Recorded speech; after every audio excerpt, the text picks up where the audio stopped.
صدر جمہوریہ ہند دروپدی مرمو آج شام 2 روزہ دورے پر حیدرآباد پہنچی، جہاں چیف منسٹر چندرشیکھر راؤ نے بیگم پیٹ ایئرپورٹ پر ان کا استقبال کیا۔ صدر جمہوریہ کے استقبال کے لیے گورنر تملی سائی سوندر راجن اور مرکزی وزیر سیاحت جی کشن ریڈی کے علاوہ ریاستی وزراء محمد محمود علی، تلسانی سرینواس یادو، سبیتا اندرا ریڈی، ستیوتی راٹھور، سی ایچ ملا ریڈی کے علاوہ ارکان پارلیمنٹ سنتوش کمار، وینکٹیش نیتا، ارکان کونسل پلے راجیشور ریڈی، مدھوسودن چاری، نوین کمار کے علاوہ chief secretary Shanti Kumari, D G P Anjani Kumar, G H M C mayor G Vijaya Lakshmi بھی موجود تھے۔ اس موقع پر چیف منسٹر چندرشیکھر راؤ نے صدر جمہوریہ سے ریاستی وزراء، ارکان مقننہ اور اعلیٰ عہدیداروں کا تعارف کروایا۔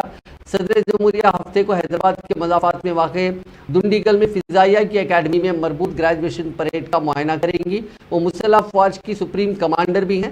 آج شام راج بھون میں وہ قیام کریں گی۔ ہفتے کو پریڈ میں شرکت کے بعد وہ دہلی روانہ ہو جائیں گی۔